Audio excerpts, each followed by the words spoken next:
મિત્રો, તમારી પાસે કરોડોનું ટર્નઓવર હોય, લક્ઝરી ગાડીઓ હોય, સમાજમાં મોટું નામ હોય, પણ કેરેક્ટર અને ઇથિક્સ ના હોય ને તો હાલત કેવી થાય ને એનું અત્યારનું હાલનું જ ઉદાહરણ છે એપ્સ્ટીન ફાઇલ.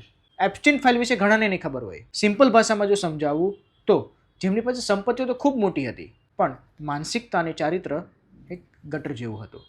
અને આમાં દુનિયાના મોટાભાગના બિઝનેસમેનો અને નેતાઓના નામ સામે આવ્યા છે. આ થવાનું કારણ તમને ખબર છે? કારણ કે આ લોકોએ સફળતા મેળવતા જ પોતાના ચારિત્ર અને માનસિકતા નેવે મૂકી દીધી હતી. તમને એમ થશે કે આ તો અમેરિકાની વાત છે, આપણને શું? પણ એપ્સ્ટીન ફાઇલ જેવા ધંધાઓ, કૌભાંડો દરેક સિટી, દરેક કન્ટ્રી, દરેક સ્ટેટમાં થઈ રહ્યા છે. પણ જો આ પાછળ તમારી નીતિમત્તા અને પ્રામાણિકતા ગુમાવશો તો તમારા બિઝનેસની અંદર ડાઉનફોલ થવાનો વારો તો આવશે જ. તો યાદ રાખજો, ધંધામાં નફો જો નીતિમત્તા વગરનો કમાયેલો હશે ને તો જેલના સળિયા પાછળ જવાનો તો વારો આવશે જ, પણ સાથે સાથે તમારી વર્ષોની કમાયેલી ઇજ્જતને પણ દાવ પર લગાવવાનો વારો આવશે.